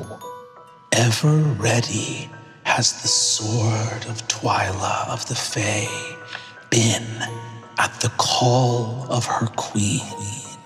Beautiful Titania. Ever has she asked you to be loyal, and ever loyal have you been. From the brink of death has your queen come due to your bravery. And now, in your victory, have you been allowed to rest, Twyla? Or has a new quest been given to you by your queen? Yes, and the question again for the queen. Yeah. Yes. Wait. Yeah. Yeah, because the queen told you to. The queen told me that her there mom were came to you with a plan that we need to go get her mom. right, but there's also But someone's lying, so. but she also said that there were bad fae out there. Yeah. So are the fae bad? Well, it sounds like Titania is lying. You see, So- yes, you see. Well, hold on. Who are you? Who the hell are you coming from this murky water telling me things? You made the water murky, girl. Get in the water. Made the water murky. It's crazy. Yeah, I know. Twyla Murky Waters. Diamani. Dupree LePage. You see that she looks at you. She smiles. My Sarah, am a fae like you. Cast aside for doing the unthinkable. And what was that? Disobeying. Titania? Yes. And what did you do to disobey Titania? Our realm was destroyed. The Blood Queen Zarya Hex, her undead forces. Where did she learn her sorcery? Where did she learn her magic? Who set her upon the path to our ruin? These questions were uninteresting to Titania. After the destruction of our people, Titania had one goal and one goal alone. What do you think that goal was, Twyla? What was the magic of the All Blossom devoted to? Reestablishing Fairy, Arcadia? I do not fault you for that. It is beautiful that the Seelie fairies once again have a homeland. But what else occurred? Did Titania not once again have a throne and a crown? And in fact, was Titania not only a queen, but is she not now a goddess? Seated at the throne of the underworld, goddess. If I didn't know better, Twyla, it almost seems like the destruction of our former land and the destruction of Arcadia set up Titania to become more powerful than she has ever been before. And now what has she tasked you with doing? To be aware of those terrible and evil fae that would dare question her will. Oh my gosh. Titania done gentrified the underworld. Right? Listen, So what do I do? What do I do? Ladies, are you hearing this? No. No, Oh You my see, she gosh. looks and says, we're inside. Oh my God. Can I just telepathically let them know? Isn't there like a power I have? Is it a primeval awareness or something? Walk back I'm and tell us. gonna say it right now too. You see that as she says this, my Sarah shows you sort of like visions in the pool. And I think with your Fey senses, you might be able to glean something from the pool. Not necessarily like detect thoughts, but go ahead and give me either perception or insight, either skill. Yeah, give me a D20 higher? roll. Oh, yeah. Which is higher, yeah. Yeah, okay. Perception's here. Also, they're in alphabetical order, just in case. Oh, thank you. Life Okay, hack. so let's do perception. Cheat And you'll +7. +7, and you'll add a +3 because you're in the forest. Oh, That's gonna be a that's +10. Oh, Wow. +10. So a 15 gets you some, a 20 gets you a bunch, and 25 gets you everything. Oh my And gosh. you're adding 10. All you need is everything. That's all we need, everything. All you need is love. 19. 19 plus 10, 29. Get it, girl. No whammy. Her age. You see in the visions Mysara is showing you, she is showing you Titania's might. I mean, Titania has been ever loving and kind, but she is a queen. She has vast armies. She has power. And you see sort of at the fringes of this, you see different like unseelie fae, and you see Mysara like standing by the edge of the sea, like wailing and shrieking, holding bloody clothes in her hand and like screaming out in pain and torment. And you see her eyes turning to vast cities, endless plains, farms and fields. And you just see that there is like a sorrow and an intense like pain and rage within the fountain. Looking into Mysara's eyes, you see two visions briefly that you cannot quite understand in this moment. You see one of them is a vision of a wisp of magic that you recognize as one of Twyla's favorite words, a boon. You see that something in the background, there's massive scaly snout, wings. You see the shadow of a dragon. And you sense that this vision is a vision of things to come. This is one of Mysara's desires. And in the other one, you see something from the past in her other eye. And you see that there looks like a book or a scroll opened up. And you see that there is a finger, beautiful blue finger with a regal signet pointing towards a schematic of some kind of monster. And you see it has an enormous eye and appears to be some giant aquatic monster that you can only partially see. And you see the other hand come down, and it is a burly human man's hand. Huey. This is bullying. Oh my gosh, the blue hand. Is her mother. My mother. The human hand. Is Huey. Wouldn't it be your father? He's an elf. Yeah, but he's The burly hand is Huey, the Australian from Adelaide. The crocodile With mustard. He must There have, you go. yeah. The crocodile with mustard. Okay, so now I've seen the vision of two of her eyes. Yeah, to the desire and the past. Right. But what about her brown eye?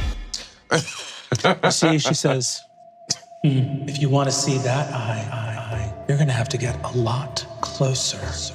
And a hand moves up out of the water. Get closer, bitch. Well, I want to see this brown eye. You already put your asshole in the fountain.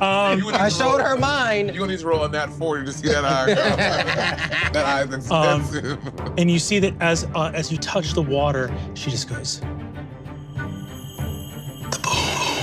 and the water splashes and shimmers, and you sense that it would have been trivial for her to pull you into the water and drown you. And she did not. Instead, you are at the fountain's edge. And left in that moment, I think that's when Gertie and Troyan approach to find you. Princess! What's it? What is Princess. Princess doing? Dancing. Still? Yeah, inside you are still surrounded by suitors. Doing the cha-cha slide. I think that The Macarena. you're finishing speaking to the Baroness Straven Mitsk, who's a tiny little nymph. She's about 3 feet tall. And you see that she has like a big gown, high collars, lots of little silver and clockwork. You see that she has a big braided updo, not a full top hat, but like a small gold top hat that has like a clock in it. And you see she says, I rather love Old Battle of Clockwork, and my castle is actually also a functional cuckoo clock, even though it's also a castle. But it's life-size, although maybe not for you, but for my people it is life-size. But we make a tremendous amount of money selling replica clocks of the castle, which is itself a clock. Not a Solkin clock.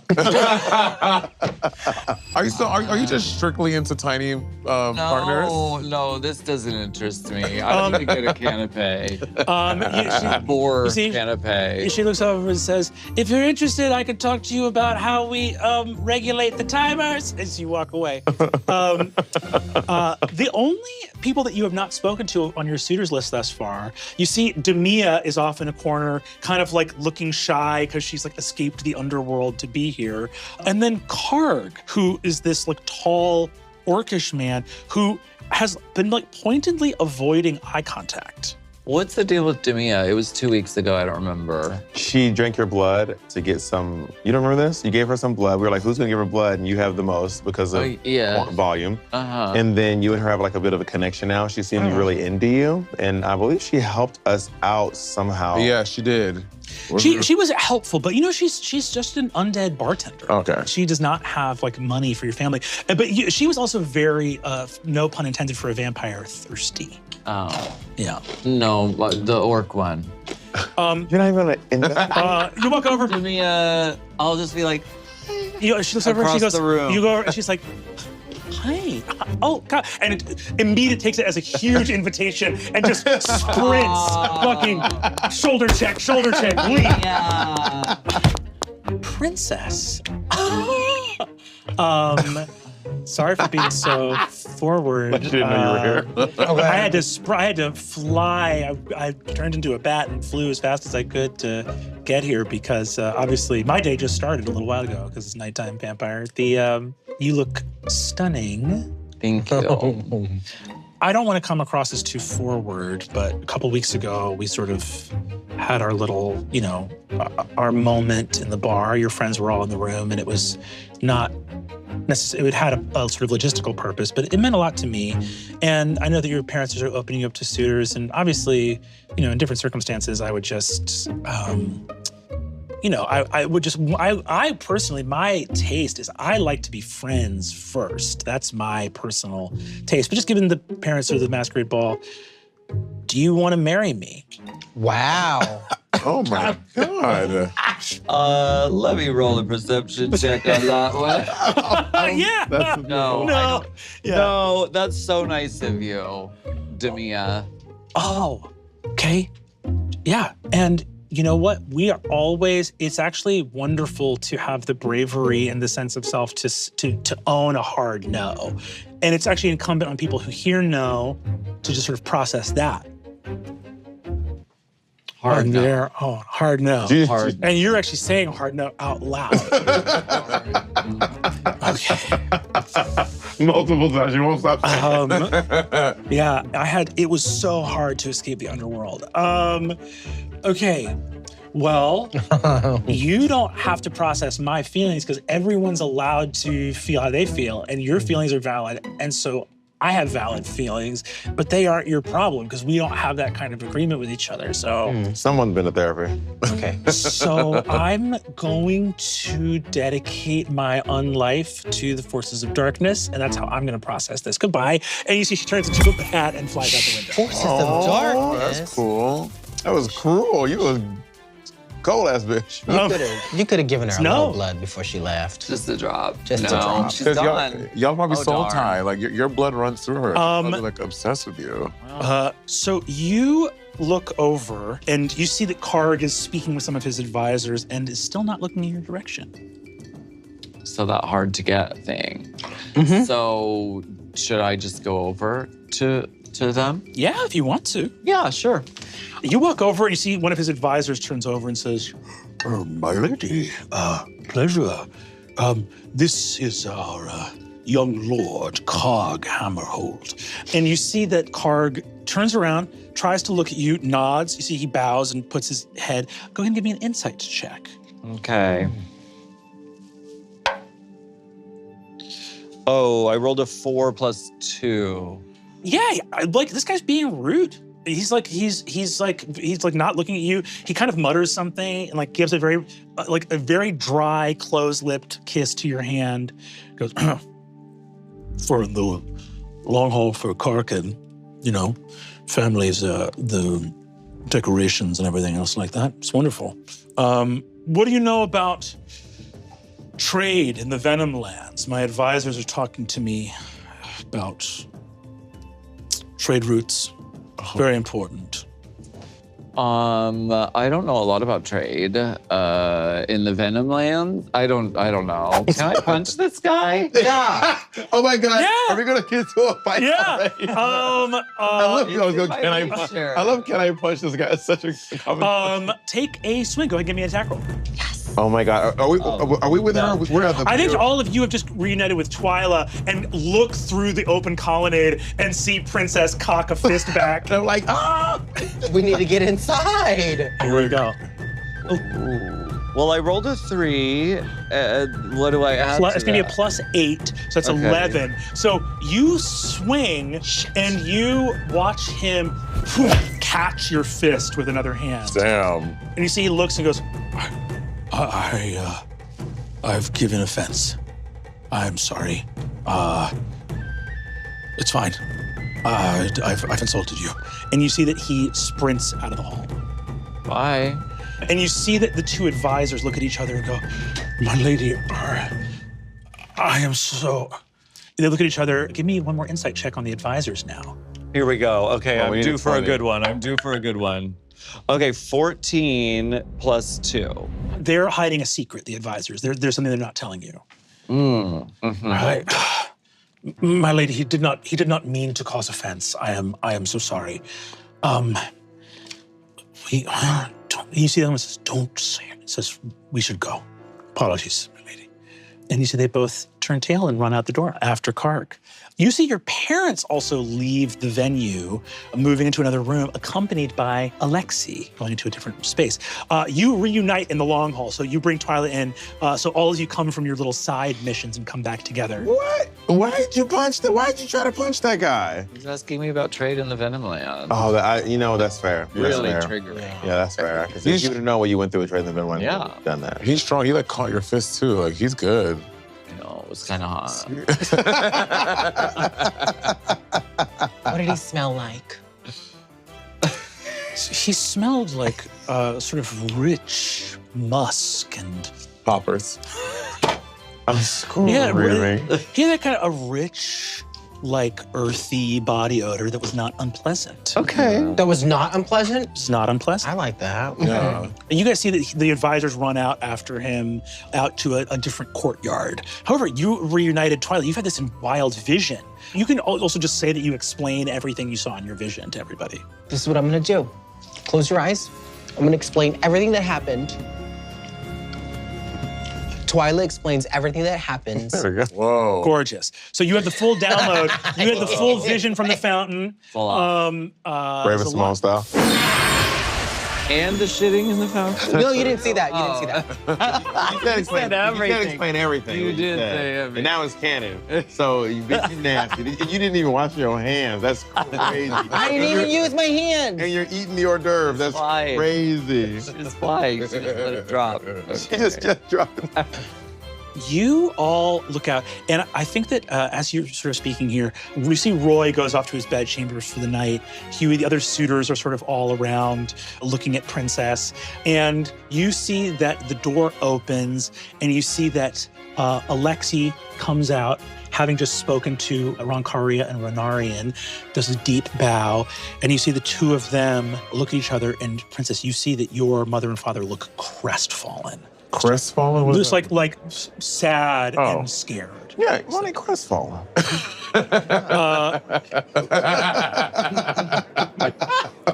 You see that both of them sort of speak to each other, and you see them say, Princess, my sweet pea, could you come over and speak to us for a moment? Yeah. What's going on? She's very graceful. Remember her name. In order for us to actually inherit anything meaningful, we will need to present a dowry on your behalf. Sweetie, we don't have the ability to do that, which means you getting married is off the table until we come up with a lot of cash and fast. Gertrude, you look through the door into the other room and see the presentation that was set up for the faux hammers, and there's like a little model map of Kelvorda in there. And it looks like there's like a little beautiful presentation. There's just some interesting stuff in there. And it's interesting because Alexei theoretically is here as a suitor, but this is like a big sort of like mercantile presentation to her parents, which does not feel very suitory. Feels transactional. Feels transactional, right? You see, they say, we have to find some way of coming up with a dowry. We've been putting our heads together. All of our assets were seized once you went missing. Bank, Castle Ravenspear. The insurance wasn't paid out on it. It's all been a nightmare as far as we're concerned. Without a doubt. And you see that Roncaria puts a hand on Renarian and says, there is Mopsy. And you see that Renarian says, no, that's much too dangerous. We can't. How would we?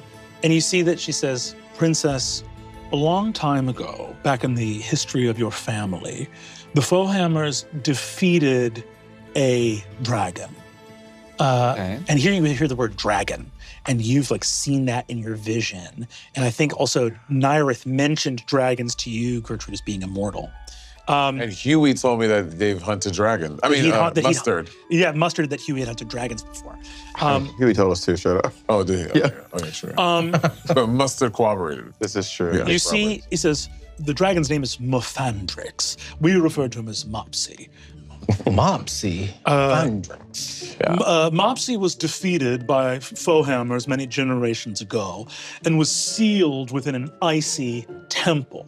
We didn't want to kill Mopsy because Mopsy's a dragon. They're immortal. It's horrifying to destroy an immortal life, and it's a beautiful creature. But we did beat Mopsy in a fair fight and took all of Mopsy's treasure. Now, the issue is that back in those days, we were so wealthy that the whole problem with the Dragon's Hoard is physically transporting all of it. I mean, you have to buy couriers, and this was way up in the frozen north, and you have to get insurance for the porters, because if they slip on the ice, it's workman's comp. It's a whole hellish thing. So what we did is we beat Mopsy, got one appraiser to come in and review the hoard, and we got the bank to sign off on it on a banknote. So essentially, the hoard is out there somewhere, and we were just sort of living off the interest, if that makes sense. That hoard now is the only asset we still have, and we don't know where it is exactly. Oh. Mopsy does. So would you feel open to venturing into the frozen north to partially free a dragon so that we can find out where all its money is that technically we stole and we would say belongs to us? Well, yes. If you do love a journey, that dragon's gonna be in a bad mood. Honey. Okay. That's what we should do. We should go to the frozen place and find Mopsy. The tundra. Yeah. I wonder if he likes being called Mopsy. Don't call him Mopsy. Okay. Call him Mofandrix or Mofandrix the Great. Mofandrix the Gonna journey Great. far. Oh, God. So that would be my suggestion. But with that money, sweetie, once we do that, I promise we'll be able to pay your dowry and we'll get you married and we'll get this family on the right track. Is there any particular way you're feeling? Are sparks flying with any of the wealthy or well-to-do? Well, I liked Asiya. Asiya? Oh, yeah. She's absolutely loaded. Oh. Okay, great. Well, let's get the dowry. Splendid. Wonderful, wonderful. Well, we'll send word to Asiya's people, and thank you all so much for this little adventure. We're very, very delighted that you would help us out in this way. We'll get you all set up for your journey into the frozen north, my darling. We're going to be moving out of Karkan. We've sort of imposed on the elves for long enough. Thankfully, we can afford a keep in Darktide, which is wonderful. Oh, nice. Yes, Alexi's presentation was extraordinarily helpful. And you see that they smile at each other and walk away and say, we'll get you set up with all your gear. You'll head out on the morrow. Mwah, mwah. Love you, sweet pea. As they walk away, Gertrude says, when you get your money, just consider redistributing the wealth. No! More like no, Hammer. I have to say something. I love your parents. I love your mom. Aren't they cute? Your dad gives me weird vibes. Oh. Why? Why can't he come with us? Why is he sending us on this journey? Why can't he accompany us? Busy. He's strong. He just got his life back 2 years ago. They were dead for 4 years, trying to rebuild his family's wealth. True. Earned you to talk about anybody's parents but your mama. How about your queen? What's your queen doing? Yeah. That's not my mama. That's fair. I was just a queen. She tricked me. So the night is beginning to wind down. Are there any last bits of business here at the Resurrection Jubilee? Well, I tell everyone that I saw what I saw on the table with the prison. And you actually, that room is now suddenly open if you want to go and investigate a little more closely. That seems like we should go investigate a little more closely. Go ahead and give me an investigation check. Everybody can go ahead and roll and give me an investigation check. 18, honey. There's 17 plus 2, 19. Plus 4, 19. 22. 22, hell yeah. 8. 8, okay. 12 plus 1. 13. You all walk inside and begin to look around and see that the price of this keep in Darktide that the Foehammers have bought is like next to nothing. And Darktide is this big coastal city. They're getting a new keep there. But even for being as small and dingy as it is, it's like a few hundred gold pieces. It's like sort of wildly inexpensive. And I think as you're looking around, you look at Alexi's sort of presentation and this big elaborate construction, and you just notice this interesting thing, Gertrude, which is there's a central mountain range that cuts through the midst of Kelvorda, the Wormspine Mountains.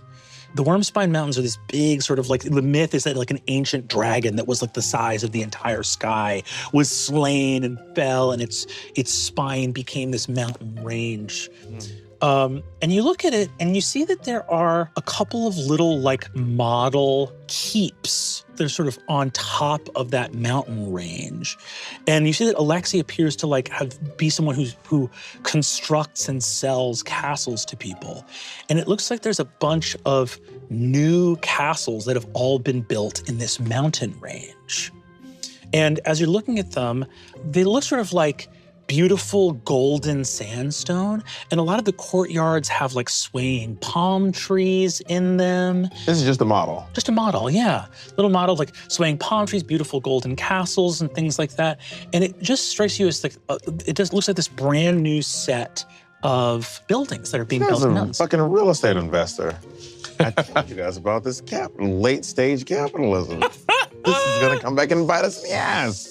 So yeah, I think you're just left on looking at these strange sandstone golden castles, like white gravel courtyards and the little models, swaying palm trees. And looking at that, that's all you find on a 22. But you see after that, you begin to hear noise of people going away. Are there any last checks you guys do before getting ready to head out the next morning?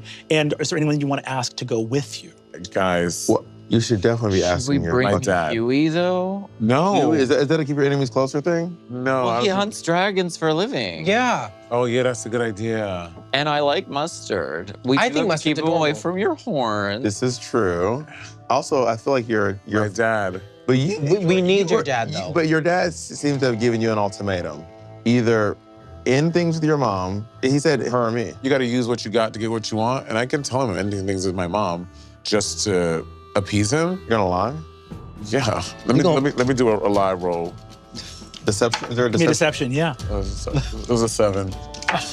You go and talk to Nat seven. your father. You see Roy is in his quarters and says, "Sure, what's up? How can what can I do for you?" Dad, Yeah. I've heard everything you said. Mhm. And I think I'm going to choose to leave Mom behind because there are other things. We need you, our crew. We need you to come with us on this journey. I'll be only too glad to, Sugar. Be happy to. Great. I know that's hard to do, but I think you're making the right choice. I'll be ready. It's a long trek. talk to Renarian. If you're headed all the way up to the frozen north, farthest north is going to be Winter's Eve, and that'll be up through the Venom Lands to get through there. It'll be a long journey. Venom Lands? Yes. Trade in the Venom Lands. It's gonna be cold. Do we have winter clothes? We need to go shopping. Montage! Montage! As you plan for the montage, all you guys get your winter gear together. That night. I think in the montage, there's one where we're all like lined up and just like in slow motion and walking with our bag, Twyla's flying behind us. Roy gets ready to go with you, and Roy, you see, cautions you, and he says, well, let me tell you, you don't want Huey coming on this. Oh. See? He says, he's a bastard. Also, the Foehammers sealed Mofandrix in the ice a long time ago. So you don't need to kill him, you need to get information out of him. Oh, okay. Oh yeah, he was gonna just start beating him the fuck up as soon as he sees him. Yeah, okay, no. Can we bring mustard though? I do like that. We can't. I think they only roll together. I don't We think can't they use separate. mustard as bait? You can ask him. That's Mustard's business. We can put mustard on the beat. That's about all we can do, I think. Screaming. I have a feeling that at some point he was gonna find us. I feel the same way. Yeah.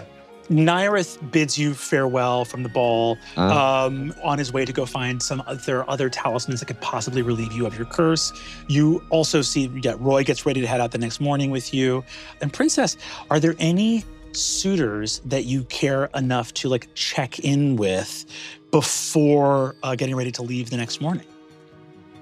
Asiya? Yeah. You see that Asiya sort of smiles at you from across the dance floor. I see you, girl.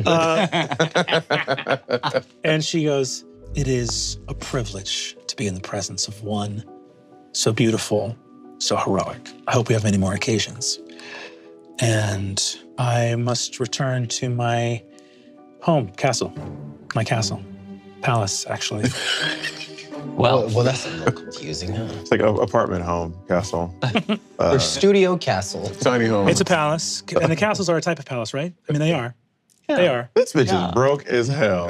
This bitch is broker than broke. This bitch broker than y'all. This is somebody we know with arm makeup on. She broke it. She's broke. No, okay.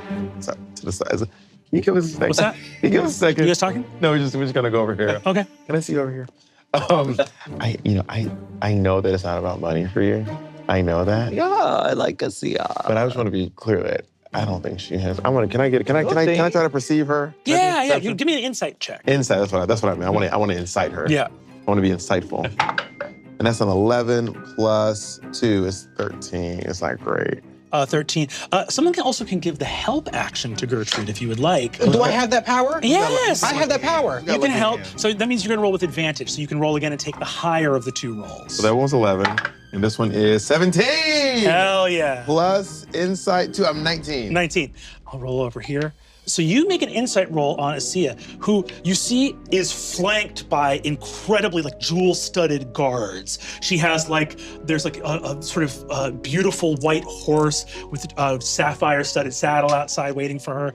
And you see that she's over by Nyrith at the door as he's getting ready to leave. But you see that she goes and stands by the kitchen door. And as waiters come at the last of the cocktail hour, you see she looks over at Nyrith and points to the trays. And you see that she scoops a bunch of the hors d'oeuvres into an open bag and seals up the bag, eats a couple, and you see high fives Nyrith and heads out the door. She's like, guards, with me, for you are the servants of my family, Genie, which goes back tens of generations. And you see she walks out the door.